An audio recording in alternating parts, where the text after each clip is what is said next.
Ya Tuhan Allah Bapa kami yang berada dalam tata kerajaan surga yang mulia, kami mengucap syukur dan berterima kasih Tuhan oleh karena pimpinan dan penjagaan-Mu kepada kami dari rumah hingga pada tempat ini. Tuhan, kami dapat sampai dan selamat dan tidak kurang suatu apapun.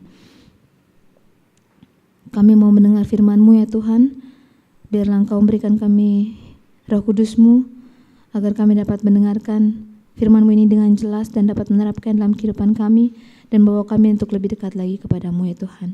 Memberkati Bapak Syahotang yang juga dalam perjalanan menuju tempat ini sebagai pembicara. Kiranya Tuhan yang akan memberikan dia hikmat dan Roh Kudus-Mu Tuhan, agar apapun yang akan dia bawakan berasal daripada-Mu saja dan membawa kami untuk lebih dekat dan semuanya hanya untuk kepujian kemuliaan bagi nama-Mu saja. Bapa di surga, kami doakan juga Tuhan teman-teman kami yang masih dalam perjalanan, biarlah Engkau menyampaikan mereka juga dengan selamat di tempat ini. Terima kasih Tuhan untuk mendengar dan menjawab doa ini, karena kami berdoa hanya di dalam nama anak-Mu Yesus Kristus yang menjadi juru selamat dan penebus kami dari dosa. Amin. In time like this, you need a Savior. In times like this, you need an anchor. Be very sure, be very sure. Your anchor holds and grips the solid rock. This rock is Jesus, yes, He's the one. This rock is Jesus, the only one. Be very sure, be very sure. Your anchor holds and grips the solid rock. In times like these, I have a Savior. In times like these, I have an anchor. I'm very sure, I'm very sure. My anchor holds and grips the solid rock. This rock is Jesus, yes, He's the one. This rock is Jesus, the only one. I'm very sure, I'm very sure. My anchor holds and grips the solid rock.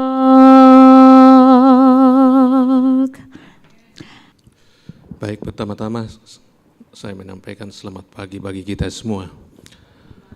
Minta maaf ini karena tadi masalah transportasi, saya mau ambil yang mau cepat, tapi akhirnya rupanya macet 1 jam.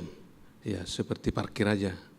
Jadi, ya karena masalah musim banjir rupanya ke daerah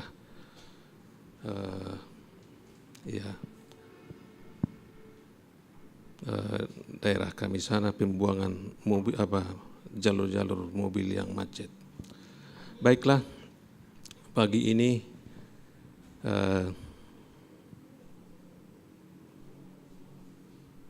saya mau coba memberikan kepada kita satu pelajaran yang berjudul pengelolaan uang dengan bijaksana. Saya kira pelajaran ini sangat penting bagi kita masing-masing, bagi saya juga sebagai pelayan Tuhan, sebagai umat Tuhan, bagaimana kita dapat mengelola uang itu dengan bijaksana. Itu sebabnya ya uang yang kita miliki itu ya banyak juga uang kita bisa saja kurang tetap. Tapi sedikit juga uang yang kita miliki itu juga bisa cukup. Jadi seringkali orang yang memiliki harta banyak, dia masih tetap berkekurangan. Tapi orang yang memiliki harta sedikit, bahkan tidak memiliki harta, dia merasa berbahagia dalam kehidupan ini. Saya kira konsep-konsep inilah yang harus kita miliki sehingga kita tidak pernah lari dari rencana Tuhan, bahkan kita akan merasa berbahagia apapun yang terjadi dalam kehidupan kita mengenai uang.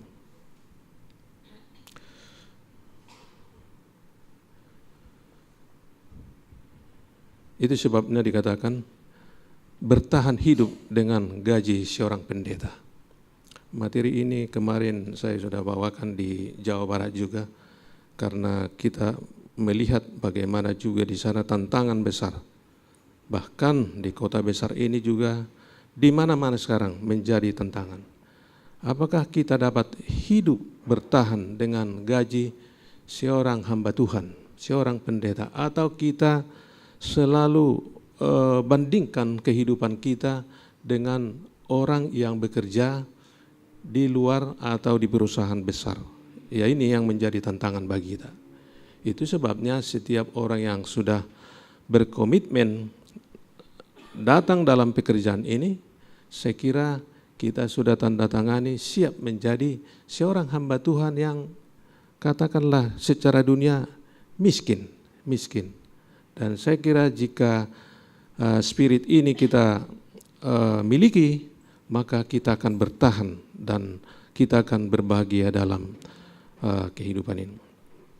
Itu sebabnya dikatakan dalam mengelola uang sangat berkaitan dengan keadaan dalam kehidupan kita. Kebahagiaan pribadi. Kebahagiaan pribadi itu sangat berkaitan dalam mengelola uang yang ada pada kita. Bahkan juga kualitas kehidupan keluarga kita sangat berkaitan dalam kita mengelola uang. Bagaimana kualitas kehidupan keluarga kita.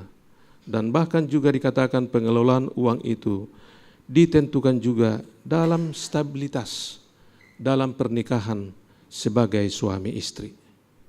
Ya, sebagai suami istri.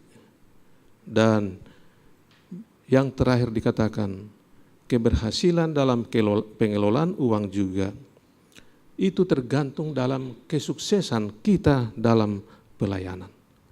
Itu sebabnya pelayanan kita sangat berdampak besar dalam mengelola uang yang ada pada kita. Ya, namun dalam menghadapi ini kita bisa menghadapi apa? Stres dalam membuat satu stabilitas, apakah dalam kebahagiaan pribadi, dalam kehidupan keluarga, dalam pernikahan, dan juga dalam pelayanan. Baik, itu sebabnya dikatakan masalah keuangan adalah alasan nomor satu mengapa para pendeta meninggalkan pelayanan.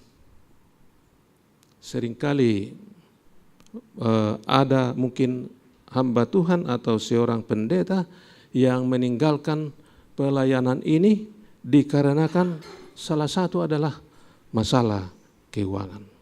Itu sebabnya ini sangat penting bagi kita sebagai para pelayan Tuhan, hamba Tuhan, agar kita dapat kuat di dalam menjalani kehidupan pelayanannya. Mengapa orang mengalami masalah keuangan? Saya juga seringkali saya menghadapi tantangan dalam keuangan ini. Bahkan masalah dalam keuangan. Ya, pada waktu saya juga baru menikah, ya, saya menikah, uang untuk menikah nggak ada. Ya, terus terang, ya, uang untuk menikah saya pinjam dari kantor. Ya, karena nggak ada uang. Karena kebetulan pada waktu itu ada dua orang abang saya sedang kuliah di Bandung.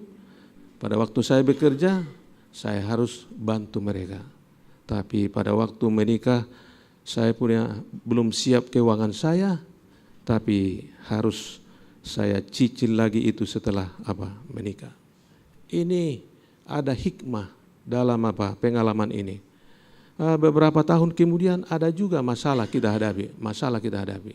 Pada mungkin waktu itu istri saya harus kuliah lagi, ya, anak harus dikasih dia punya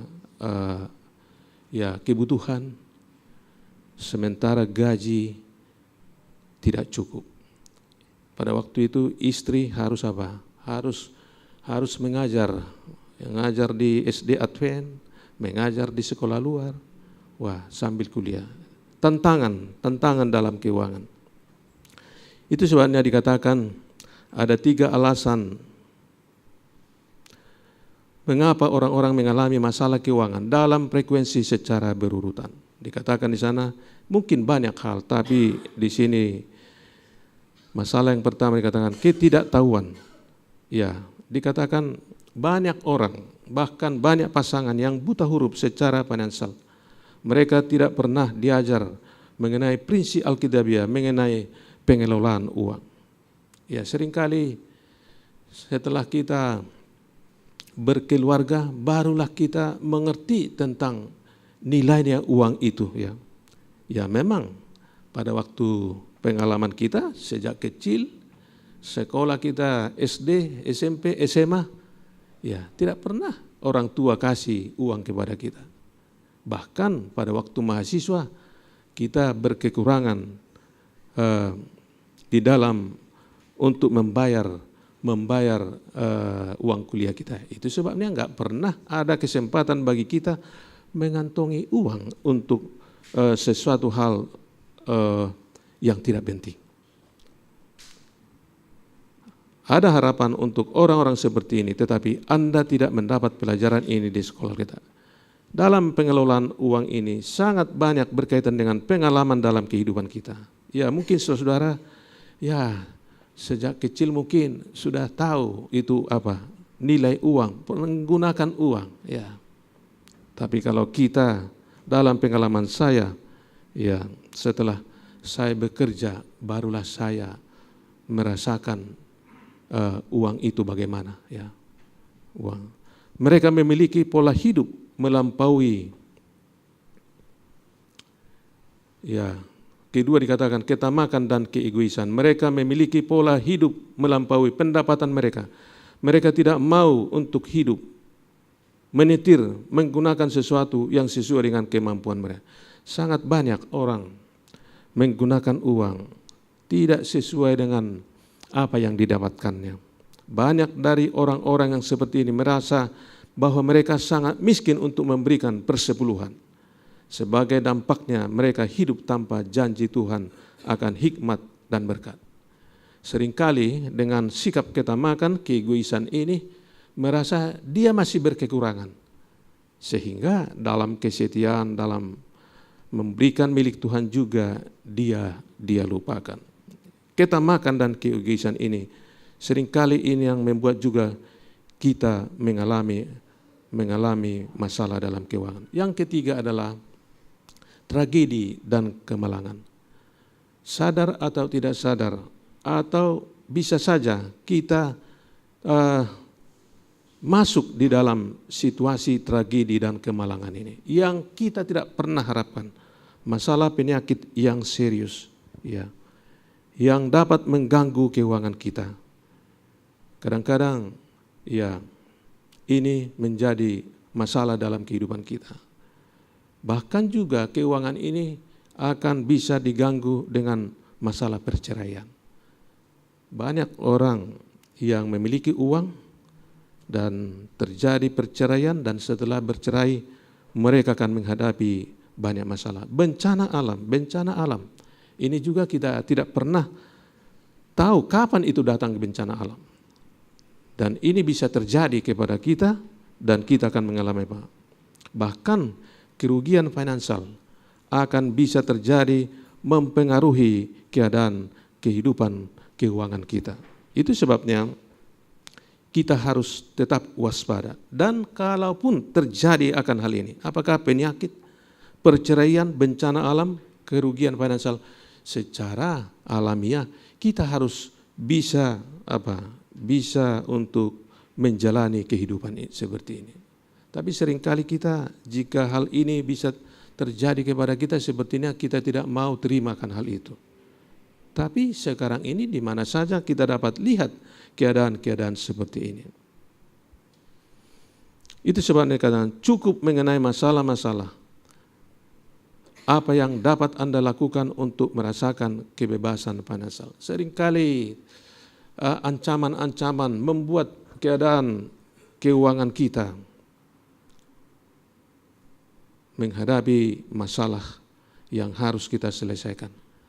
Tapi mari kita Mari kita jauhkan diri kita dari masalah-masalah keadaan financial yang bermasalah dalam kehidupan kita. Ada 7 poin dalam kesuksesan, dalam bagaimana kita mengatasi, mengelola keuangan. Dikatakan di sana yang pertama adalah secara pribadi membuat budget. Ya, membuat budget. Mari kita buat perencanaan anggaran dalam kehidupan kita.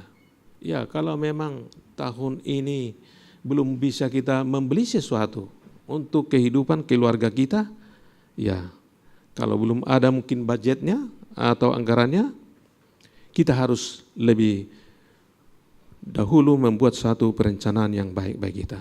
Ini sangat penting, apalagi sekarang ini.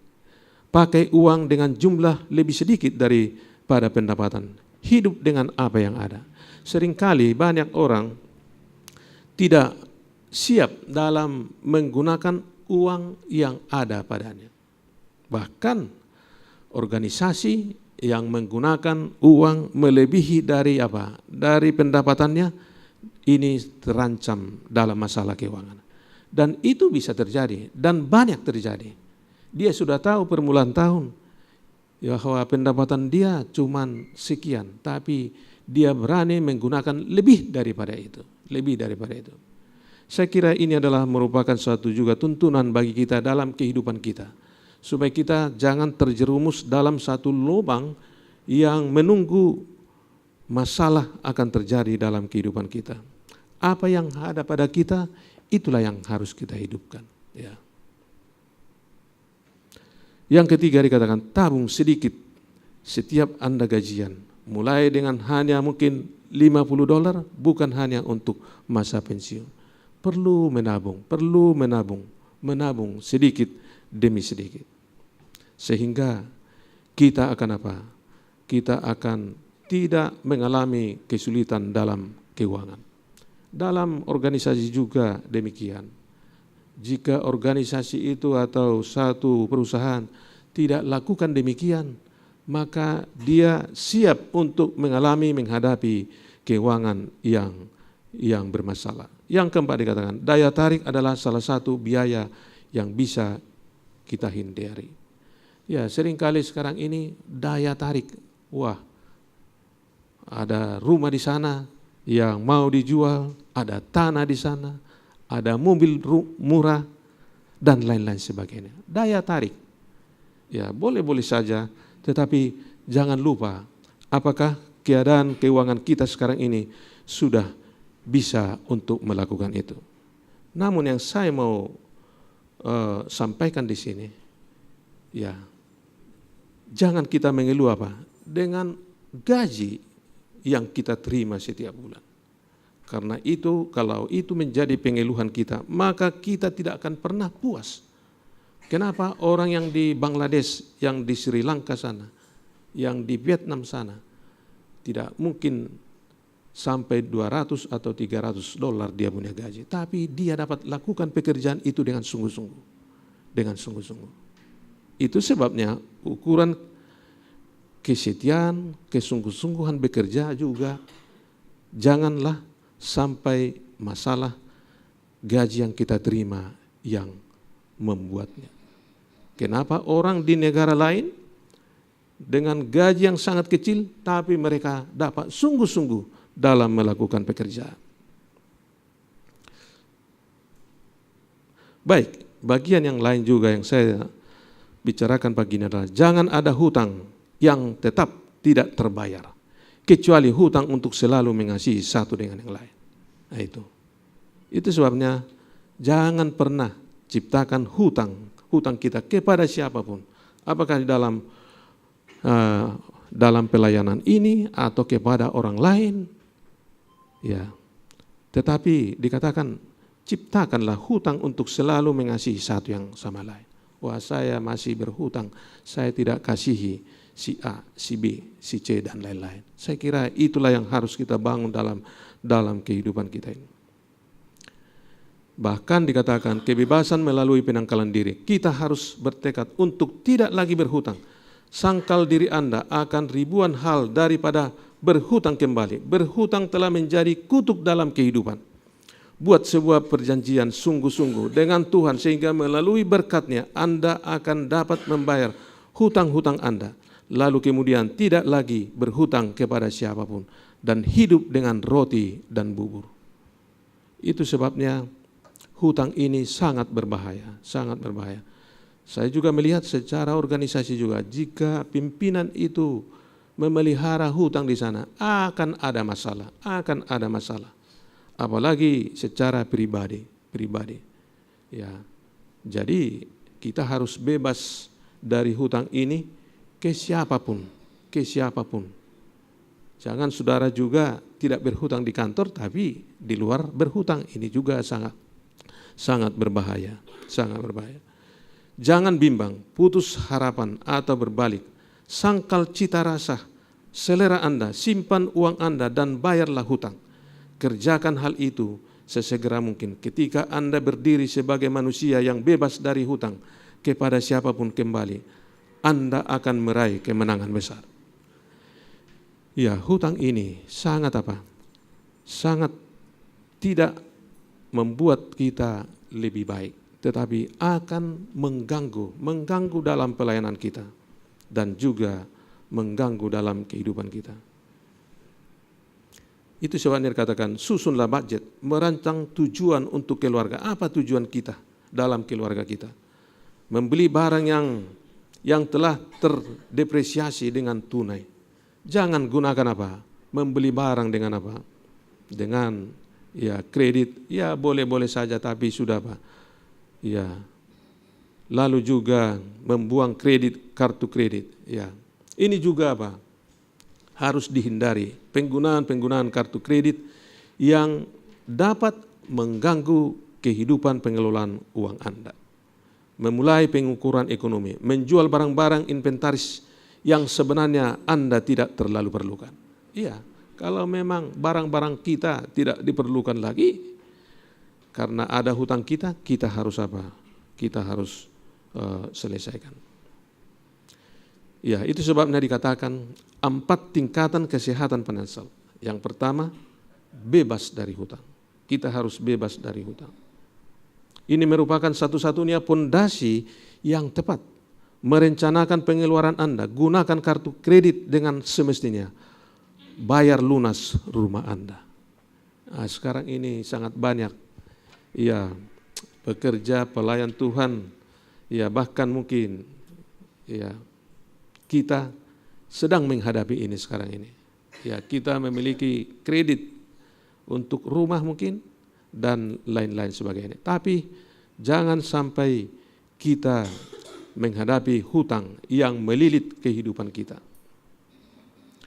Menabung untuk kebutuhan masa depan, itu tadi, dan juga menginvestasikan kelebihan Anda. Kita investasikan itu. Baik, itu sebabnya dikatakan harus menjadi tujuan tertinggi kita untuk bersiap ke surga. Saya kira sebagai pelayan Tuhan, apapun posisi apa yang kita kerjakan, mari kita tujuan kita adalah bagaimana saya dalam menantikan surga yang Tuhan janjikan bagi saya. Itulah menjadi cita-cita kita dalam mengelola uang ini. Jangan sampai kehidupan kekal yang Tuhan sediakan bagi kita tidak miliki melalui pelayanan kita dalam kehidupan ini. Itu sebabnya dikatakan menempatkan Tuhan sebagai yang terutama. percaya kepada Tuhan dengan segenap hati. Dalam pengelolaan uang, bahwa Tuhanlah pemilik dari segalanya. Kita harus akui itu. Kita harus akui. Walaupun mungkin sudah di rekening buku bank kita uang itu, tapi kita katakan bahwa itu adalah pemiliknya adalah Tuhan sendiri. Dan apa tujuan hidup kita? Semuanya adalah apa? Memuliakan nama Tuhan. Memuliakan nama Tuhan. Saat kita mengelola uang itu, apakah uang organisasi, uang pribadi, itu juga harus memuliakan nama Tuhan. Itu sebabnya yang keempat dikatakan persepuluhan merupakan kesaksian minimum dalam komitmen Kristiani kita. Persepuluhan merupakan satu tanda kepemilikan bahwa Tuhan memiliki sesuatu dalam kehidupan kita. Itu sebabnya 1/10 dari yang kita dapatkan itu adalah milik daripada Tuhan. Dan bahkan persepuluhan itu dikatakan tes kesetiaan kita. Sebagai tes kesetiaan kita. Sistem persepuluhan di zaman akhir dikatakan sama dengan pohon pengetahuan yang baik dan yang jahat, bagaikan Adam dan Hawa di Taman Eden. Setiap saat, setiap bulan kita diuji kesetiaan kita. Dan saya kira kita harus apa? Berbangga akan hal itu. Yang artinya kita memiliki satu hubungan yang erat melalui pengelolaan harta uang yang ada pada kita.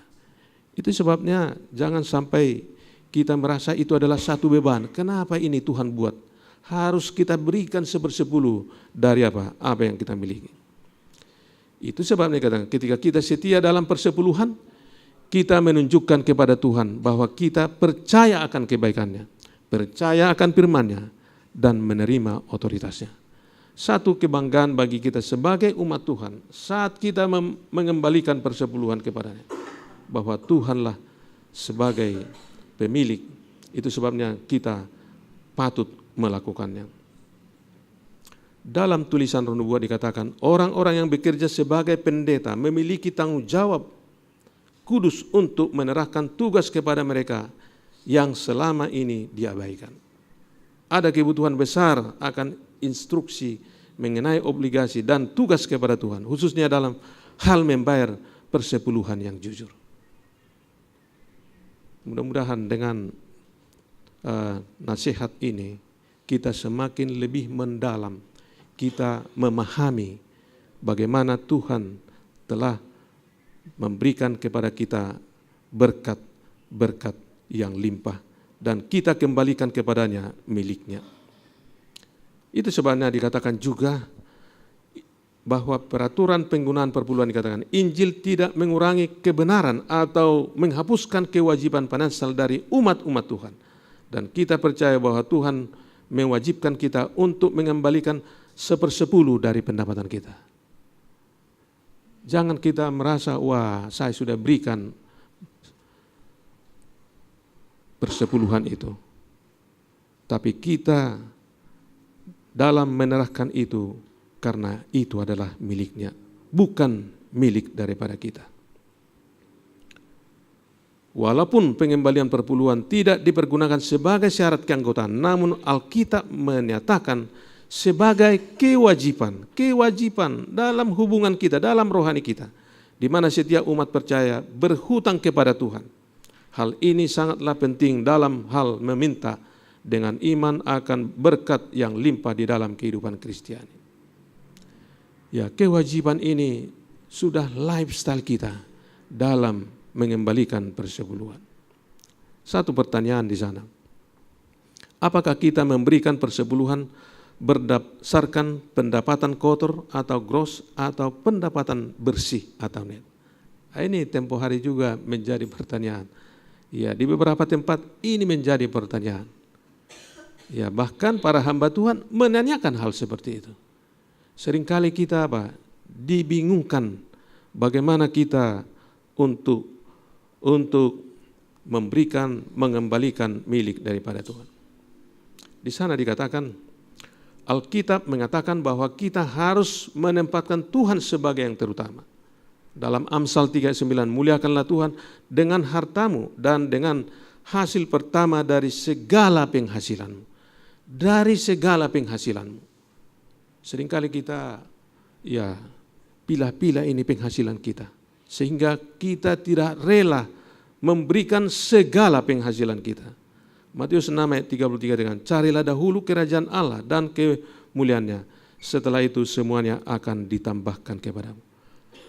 Mengutamakan Allah yang pertama. Barulah diri kita dalam mengelola akan uang. Itu sebabnya juga dikatakan sebuah riset yang dilaksanakan di Andrews University menunjukkan bahwa sekitar 60% dari anggota gereja Masyarakat 7 memberikan persepuluhan dari pendapatan kotor atau gross. Ini adalah melalui riset yang dilakukan oleh gereja kita, bagaimana anggota gereja kita telah memberikan sepenuhnya dari pendapatan kotor. Ada lagi pertanyaan, apakah Alkitab mengindikasikan persentase untuk persembahan? Tidak, dikatakan, tidak ada batasan untuk persembahan.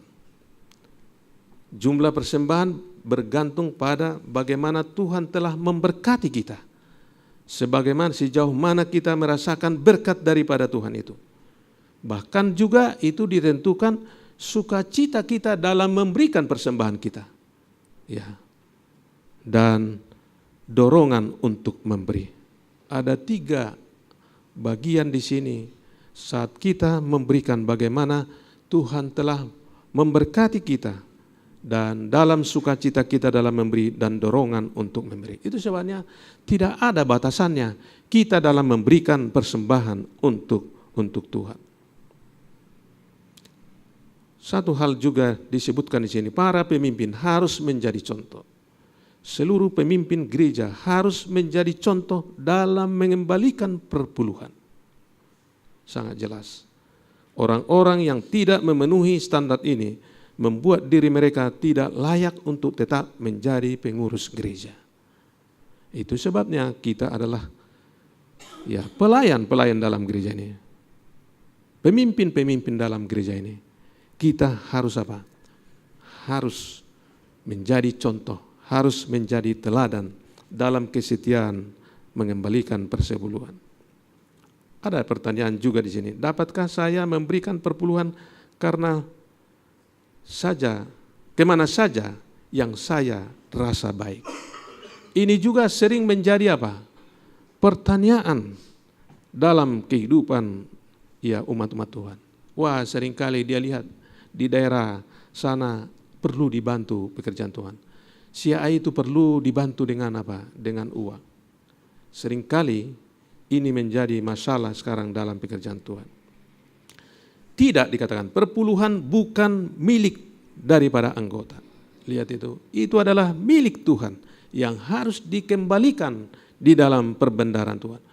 Perpuluhan adalah milik Tuhan. Ia telah memberitahu cara menangani hal ini. Bawalah ke rumah perbendaharaan. Rumah perbendaharaan adalah merupakan satu tempat yang pasti yang harus dilakukan. Itu sebabnya rumah perbendaharaanlah tempat kita menyerahkan persepuluhan. Kesanalah harus kamu bawa korban bakaran dan korban sembelihan, persembahan persepuluhanmu dan persembahan khususmu. Perpuluhan diberikan kepada gereja lokal. Ini juga menjadi yang harus kita lakukan. Perpuluhan harus diberikan ke gereja di mana keanggotaan berada. Pengecualian dapat diberikan kepada para pengerja. Yang mungkin pengerja itu menggembalakan 2, 3, atau 4 jemaat mungkin. Makanya mungkin mereka diberikan pilihan di mana mereka sebagai anggota jemaat. Tapi di mana keanggotaan berada, kesanalah kita memberikan persepuluhan. Apakah elemen-elemen utama dari persepuluhan yang jujur? Dikatakan di sana ada 3 elemen, persentase atau porsinya. 10% tempat mengembalikan rumah perbendaharaan tujuan mendukung pekerjaan Tuhan, penginjilan. Inilah merupakan satu konsep dalam mengembalikan persepuluhan. Ya. Jangan lupa porsi 10%, tempat mengembalikan, dan tujuannya. Kalau ketiga ini sudah ada di sana, maka kita tidak sudah melakukan dengan sebaiknya. Menjadi pertanyaan juga, di manakah rumah perbendaharaan Tuhan pada zaman ini? Ya, ini juga banyak pandangan-pandangan umat sekarang ini. Rumah perbendaharaan itu seperti ini apa? Ya, di mana saja. Untuk gereja Masjid 7, ya, rumah perbendaharaan adalah kantor daerah dan kantor kompres. Dengan menggunakan pola Alkitab, rumah perbendaharaan adalah tempat di mana pendeta menerima gaji. Di sanalah rumah perbendaharaan. Demi kenyamanan para anggota, agar mereka dapat berbakti kepada Tuhan dengan perpuluhan dan persembahan, maka keduanya dikumpulkan di jemaat lokal. Kemudian perpuluhan dikirimkan ke kantor konferensi, rumah perbendaharaan, agar pendeta dapat menerima gaji. Inilah konsep dalam organisasi kita, sehingga tidak perlu dibingungkan apakah kita juga bahkan para anggota, sehingga dapat tertib dalam pengelolaan keuangan itu. Rumah perbendaharaan dikatakan dalam Malaki 3:10, bawalah seluruh persembahan perpuluhan itu ke dalam rumah perbendaharaan. Gereja adalah pintu rumah perbendaharaan. Gereja, di mana kita sebagai anggota gereja, itu adalah pintu rumah perbendaharaan. Hanya kantor daerah dan kompres yang memiliki hak untuk mengalokasikan dana perpuluhan itu. Tidak ada hak pribadi anggota. Perpuluhan adalah milik Tuhan dan harus dibawa ke dalam rumah perbendaharaan, yaitu kompres dan daerah. Seringkali hal ini juga masih samar-samar dipahami oleh para pengerja juga, bahkan pendeta-pendeta juga. Sepertinya bisa diatur dengan demikian dalam penggunaan dan bahkan kemana dikirimkan itu persepuluhan. Dalam Testimonius 10:9 halaman 59, sebagai pengikut Kristus, kembalikan kepada Tuhan apa yang merupakan miliknya. Mereka akan mengakumulasikan harta yang akan menjadi milik mereka ketika mereka mendengar, sungguh baik pekerjaanmu, hai hamba yang setia, masuklah ke dalam sukacita Tuhan. Kesetiaan kita dalam penatalayanan, dalam mengembalikan persepuluhan itu sangat dibutuhkan dari waktu ke waktu. Kita tidak cukup berbangga, saya pada waktu yang lalu sudah setia kepada Tuhan, maka sekarang saya bisa lakukan begini, saya bisa lakukan. Tidak demikian. Kita harus menjadi contoh dimanapun kita sebagai anggota jemaat. Bukankah Ellen G. White kadang-kadang memberikan perpuluhan kepada independent ministry? Ini juga disinggung di sana. Bagaimana juga Ellen G. White lakukan itu. Dikatakan di sana ada dua peristiwa dalam pengalaman Ellen G. White menyebabkan orang-orang mempertanyakan pemberian persepuluhan. Pertama dikatakan pekerjaan di Edson White di selatan, dikatakan Ellen G. White di Australia 1890 dan sampai 1900. Edson dan The Morning Star di Pittsburgh. Dan ada di sana surat Watson. Dan yang kedua dikatakan pembangunan Madison College dan dokumen di Spalding Magen Collection. Tidak semua sumber perlu untuk masuk ke dalam channel-channel reguler. Uang untuk pembangunan tidak diambil dari persepuluhan. Jadi kelihatannya di sana, ya sepertinya Ellen G. White, ya di sana memberikan persepuluhannya ke independen, tapi tidak demikian. Mari kita lihat lagi dalam Council Stewardship halaman 106 dikatakan, jika para pendeta gagal untuk mendidik gereja mengenai pentingnya mengembalikan apa yang merupakan milik Tuhan, jika mereka tidak melihat bahwa para pegawai jemaat tidak setia dan perpuluhan yang mereka bawa tidak jujur, mereka telah melalaikan satu hal yang melibatkan berkat, atau kutukan kepada jemaat.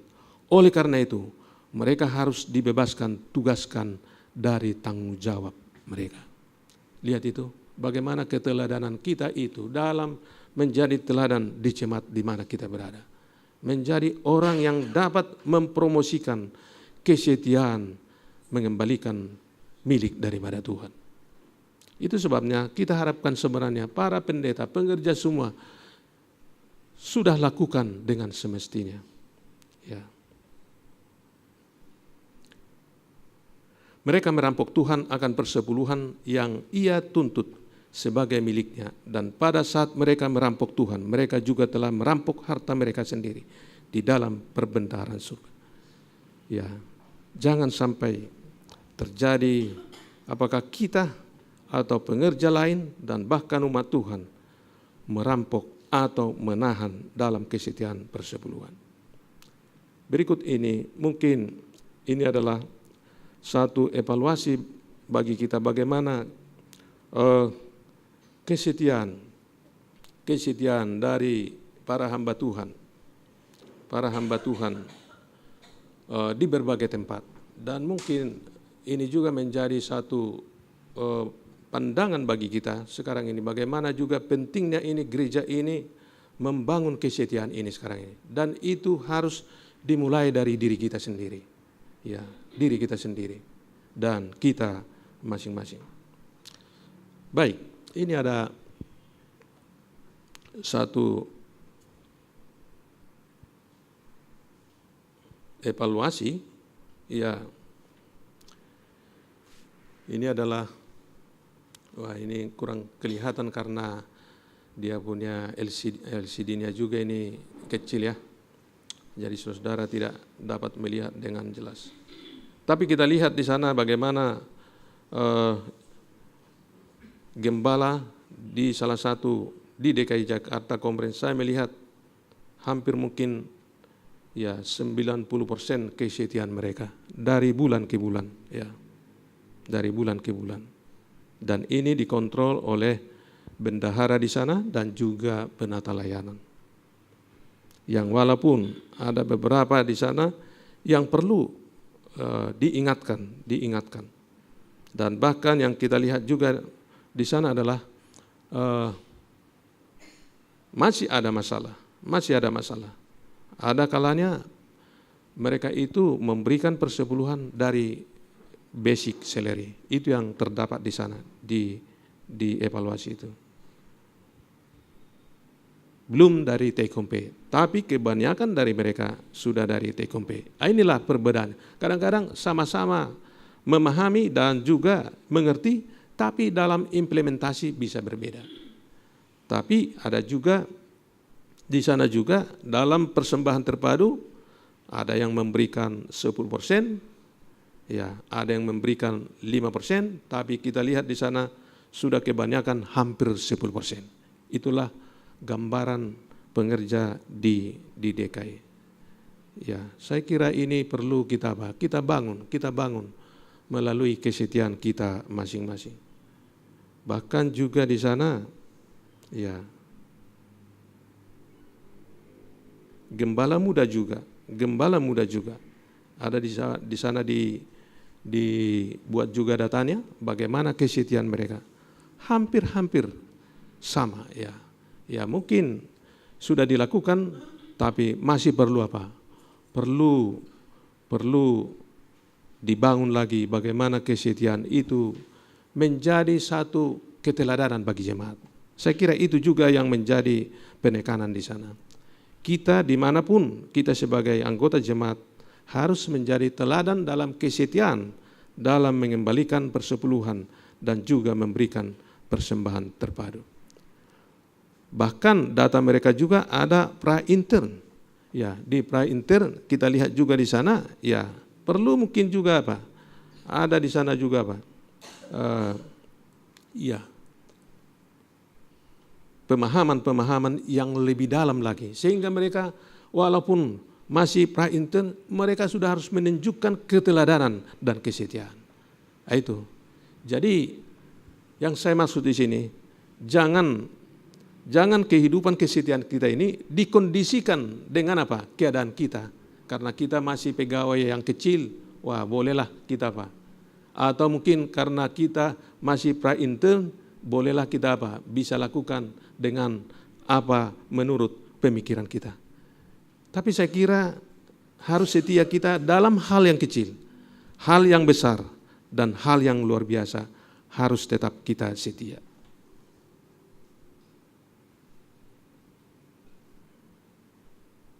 Bahkan juga kita lihat pegawai kompres juga kita lihat di sana, ya ada di sana datanya. Perlu juga diberikan kepada mereka bagaimana mereka harus tetap menjadi teladan sebagai pegawai di kantor kompres mereka.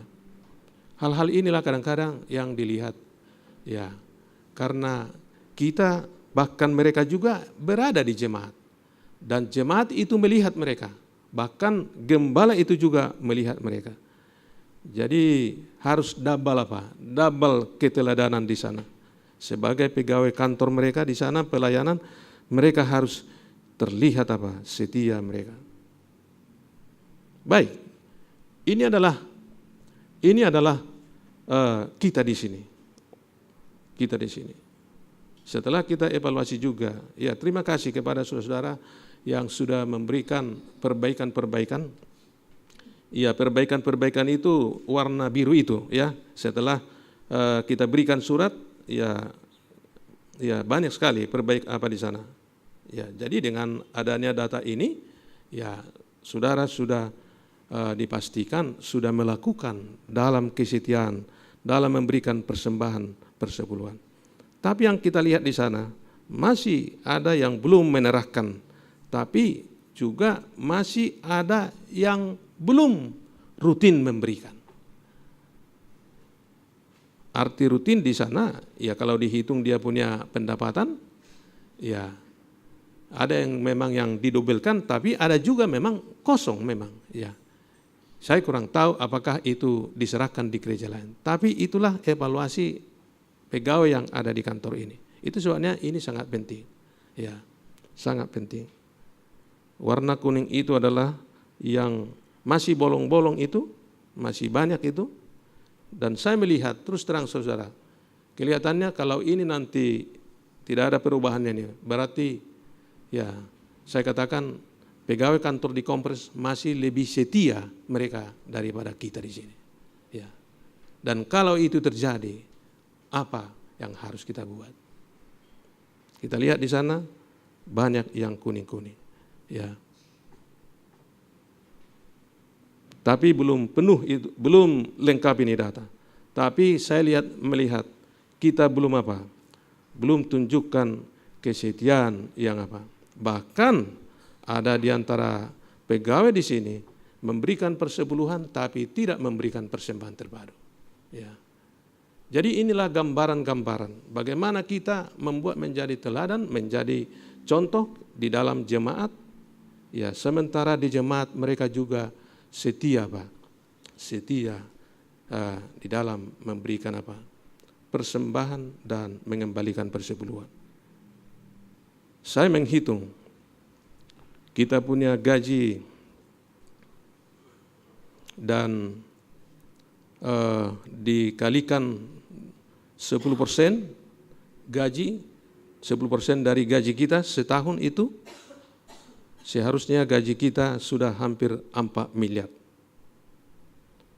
Tapi di catatan ini, seharusnya hampir 400 juta perpuluhan dari pegawai kantor. Sementara di data ini baru 257 juta. Artinya 130 juta lagi belum ada di data ini. Mudah-mudahan itu akan bisa kita lengkapi. Tapi data ini menceritakan bahwa masih ada 130 juta lagi yang belum masuk dalam Kalau ini terjadi, saudara, bagaimana pandangan saudara? Ya, sebagai para pemimpin di kantor ini. Bahkan juga kalau kita hitung juga 10% terpadu hanya terkumpul 122 juta dari kita. Sementara terpadu kalau 10% 388, berarti 266 yang masih kurang. Inilah gambaran yang kita evaluasi yaitu tahun lalu. Mudah-mudahan dengan materi tadi memberikan satu pandangan bagi kita bagaimana ini harus kita bangun kerohanian kita masing-masing, kerohanian pendeta, kerohanian umat-umat Tuhan dalam kesetiaan mengembalikan persepuluhan dan persembahan terbaru. Ya, saya kira waktu masih banyak, kita bisa lakukan hal yang terbaik. Ya. Mari kita lihat beberapa daerah yang lakukan. Ya, ini Sentral Sumatera. Saya melihat mereka hampir 90% mereka apa? Melakukan apa? Ini juga apa? Di daerah Sumatera Tengah. Di data mereka punya apa? Apakah terisi apa? Itu sebabnya hal ini sebenarnya adalah apa? Hal yang harus bisa kita lakukan dengan maksimal. Tapi seringkali mungkin apakah saudara sibuk dan lain-lain sebagainya sehingga ya keteraturan itu tidak dibuat setiap bulan ya. Isjaba Komre. Kita lihat di sana. Mereka juga ya beberapa tahun lalu ya menurut evaluasi di sana hampir 10% pengerja tidak setia kepada Tuhan.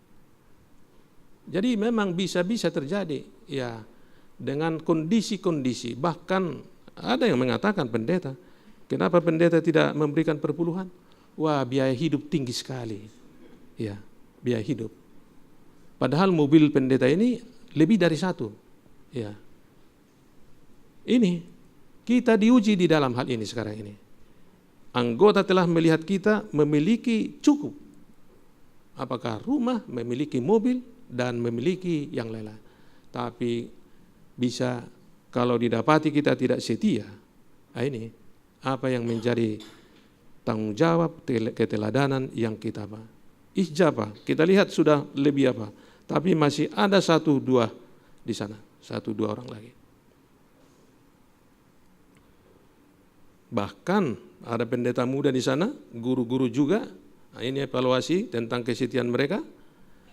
Pensiunan juga ada di sana, sekolah, ya, lihat itu, ya, sekolah SLA Purwodadi, ya, ADP juga, anggota, bahkan, saudara tahu, anggota Excom.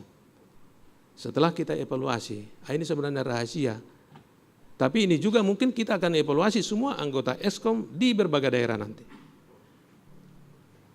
Dilihat di sana, hampir 50%, lebih 50%, mereka belum menunjukkan kesetiaan mereka. Kita tidak tahu di mana itu mereka memberikan. Tapi data ini menunjukkan masih banyak di sana yang apa? Ya. East Kalimantan kita lihat juga di sana cukup bagus saya kira. Dan saya lihat memang East Kalimantan salah satu daerah sekarang yang paling bagus keuangannya. Paling bagus keuangannya. Mereka dapat membangun perpuluhan mereka begitu apa? Luar biasa. Bagaimana kesetiaan pendeta itu sangat memberikan pengaruh yang baik kepada jemaat-jemaat itu. Mari kita lihat lagi ke hospital. Ini hospital. Jadi saya mau saudara dapat memahami apa yang dibutuhkan dalam gereja ini sekarang ini. Ya, dan bahkan puluhan miliar bisa datang lagi kalau ini dapat diatasi. Ini kita lihat yang kuning-kuning ini baru 230 pegawai ini di Rumah Sakit Advent Bandung. Setelah kita evaluasi, warna kuning ini adalah menunjukkan ya yang mereka belum setia. Begitu banyak. Lihat itu. Kalau gambaran ini terjadi sebagai pekerja, sebagai ya pelayan Tuhan, bagaimana ini pekerjaan yang dia kerjakan? Ya. Lihat itu.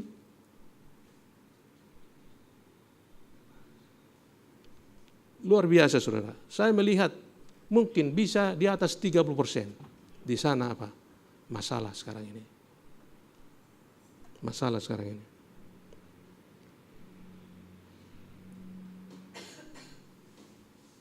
Iya.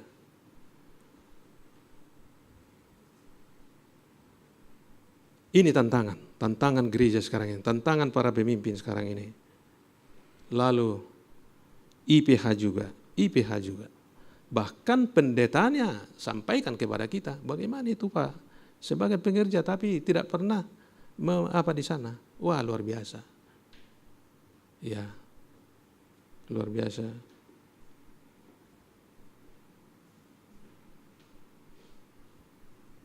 Kita lihat ini. Bahkan di Unai juga. Kita lihat di sana. Ini hasil evaluasi dalam apa? Dan saya melihat di sana juga bahwa tidak ada mereka punya persembahan terpadu. Hanya lepas semua. Wah, bagaimana ini? Dengan apa? Sudah universitas kebanggaan kita, tapi melakukan sistem penata layanan dalam gereja mereka belum lakukan di sana. Inilah hal-hal yang perlu memang dibenahi supaya berkat Tuhan lebih apa. Kita lihat juga di Nusa Tenggara, ya ini juga terjadi di sana. Ya. South Sumatera saya lihat cukup bagus, walaupun daerah miskin, ya, tapi masih menunjukkan apa? Ya, kesetiaan di sana. Tapi walaupun miskin, tetap jalan ini apa daerah. Jadi kesetiaan dari para pemimpin, pendeta sangat mempengaruhi perjalanan organisasi itu. Ini adalah West Java ini. Kemarin sudah ada banyak perbaikan. Ya, saya kira sudah hampir 90%. Tetapi ada juga apa? Ada juga yang perlu dibenahi di sana. Bahkan orang yang duduk di kompres sama sekali tidak memberikan. Bayangkan. Ya. Bisakah masuk akal itu dia sudah duduk di kompres, tapi dia tidak mengembalikan persepuluhan. Ya. Saya kira ini adalah merupakan satu data bagi kita, bagaimana kita melihat lebih luas ini pekerjaan. Dan mungkin bagi kita di sini, mari kita apa? Setia kepada Tuhan. Tunjukkan kesetiaan itu adalah memang pribadi. Tapi itu harus bisa juga dilihat kesetiaan oleh pemimpin dalam gereja ini. Dan bila mana kita didapati setia, maka Tuhan akan memberikan kepada kita upah yang kita tidak pernah bayangkan itu kita bisa dapati. Jadi saudara, kita doakan ini juga supaya masalah kesetiaan, katakanlah di tingkat mulai dari kita di uni, di kompres, di mission dan lembaga-lembaga sekarang ini perlu pembenahan hal ini. Terus terang, hal ini sangat mengganggu pekerjaan Tuhan jika ini tetap apa? Jika ini tetap terjadi. Tapi mari kita rubah situasi ini sehingga berkat Tuhan itu akan melimpah. Berkat Tuhan di sana bukanlah apa? Hanya uang, saudara-saudara. Tapi bagaimana kita dalam melayani pekerjaan Tuhan ini semakin kita merasakan tuntunan daripada Tuhan. Sebagaimana kemarin disampaikan dalam firman Tuhan, bagaimana turunnya Roh Kudus itu bagi gereja mula-mula itu, itulah yang membuat gereja mula-mula itu tersebar kemana-mana, berkembang. Itulah sebabnya buku Kisah itu disebutkan adalah kisah turunnya Roh Kudus. Mudah-mudahan itulah yang akan terjadi nanti, bahwa kisah turunnya Roh Kudus akan terjadi kepada gereja ini melalui keteladanan kesetiaan yang diberikan oleh para hamba Tuhan. Ya, mudah-mudahan melalui penyampaian pagi ini, secara pribadi jika ada sesuatu yang mungkin terlanjur salah dalam menyampaikan ini, ya inilah kebenaran itu, inilah gereja kita yang harus kita bangun, di atas pondasi yang kuat. Tuhan memberkati kita. Amin.